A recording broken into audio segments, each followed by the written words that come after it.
Welcome students, welcome to your virtual classroom of English. Today we are taking English workshop from the story Little Girls Wiser Than Old People. या कथेतील आपण आज प्रश्नोत्तर कसे सोडवायचे हे पाहणार आहोत. Question number 1 is about reading. Read aloud with proper intonation. वाक्यांमध्ये योग्य तो चढ उतार आणून खाली दिलेली वाक्य वाचायची आहेत. Don't go. I am afraid. Never mind. Look out. Shame on you. Now try to read the sentences with proper intonation. Question number 2. Spot the names of body parts from the story. Add 3 other names on your own.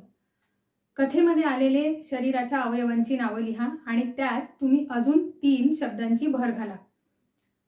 For example, in the story we read about head, ankles, foot, nose, eyes and neck. Now add your 3 words of body parts in this list.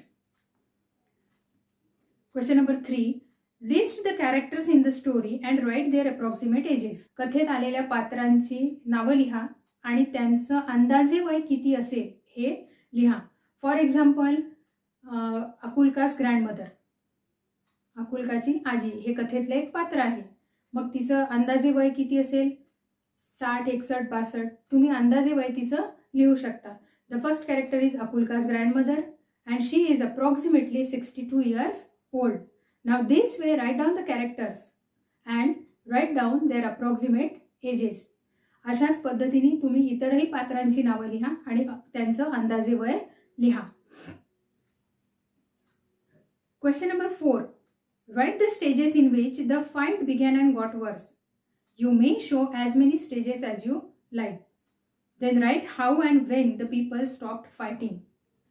भांडणाच्या एकूण पायऱ्या लिहायच्या आहेत की भांडण कसं सुरू झालं. For example the first step is Akulka's mother hit Malasha. Akulka's mother hit Malasha. अकुल्काच्या आईने मलाशाला मारले. Malasha's mother came out and she started fighting with Akulka's mother. आता तिची आई बाहेर आली आणि मलाशाच्या आईने अकुल्काच्या आईला भांडायला सुरुवात केली. Then the men they get out of their houses and they get into the quarrel. मग माणसं बाहेर आले आणि माणसं सुद्धा भांडणात पडले. One man gave another man a push and the fight began.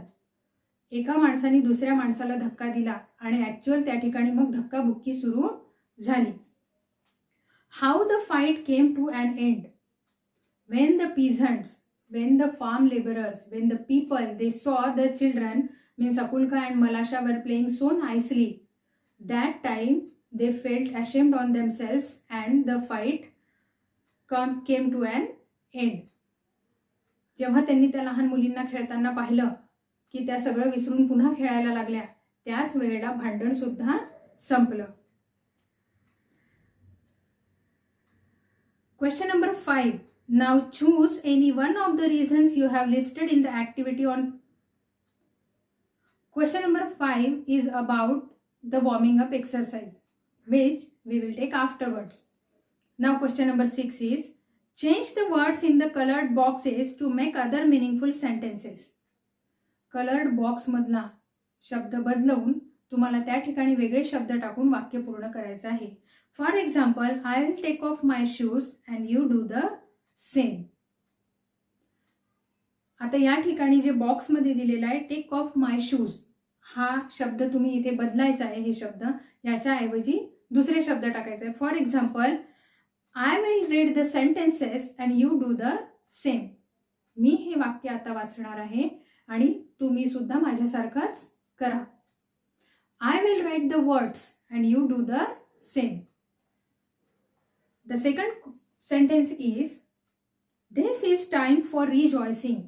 This is time for studying. This is time for reading.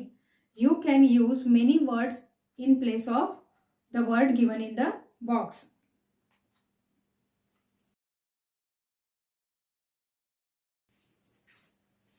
Now, question number 7.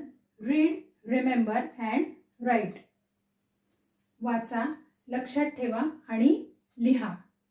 These are the verbs given in present tense and past tense. V1 and V2. First form of verb, second form of verb. क्रियापदाचं पहिलं रूप दिलेलं आहे आणि तुम्हाला क्रियापदाचं दुसरं रूप करायचं आहे. या ठिकाणी मी काही लिहून दिलेले आहे, काही तुमच्या पुस्तकात आहे. Write the V1 and V2s from your textbook. Now first, dress, dressed, walk, walked. Look at the words carefully and just try to concentrate on the pronunciation. उच्चारांकडे लक्ष ठेवा की या ठिकाणी ईडी लावल्यानंतर प्रत्येक ठिकाणी त्याचा उच्चार कसा होतो. Dress, dressed, walk, walked, grasp, grasp, laugh, laughed, start, started. Now these are the verbs V1, first form of verb, and the second form of verb will be totally different word. For example, run, ran, begin, began, sing, sang, meet, met, take, took, say, said, try, tried, come, came, give, gave. So these are the V1s and V2s. Write them down from your textbook and write any two of these. Use them in a sentence. For example, my dog runs fast. Yesterday he ran after a cat. Students, now use one of these pairs. ह्या दिलेल्या जोड्यांपैकी कुठल्याही एका जोडीवर आधारित काही वाक्य तुम्ही तयार करायचे आहे. दोनच वाक्य तयार करा. For example, now here I used walk and walked. V1 वापरायचा आणि V2 सुद्धा वापरायचा. For example, he walk slowly. तो हळूहळू चालतो. But yesterday he walked fast to reach the school in time. तो हळूहळू चालतो पण काल तो वेगात चालला शाळेत वेळेवर पोहोचण्यासाठी. Now use any two of these pairs in a pair of sentence. यातले कुठलेही दोन वापरा आणि वाक्य तयार करा. Till then, good day.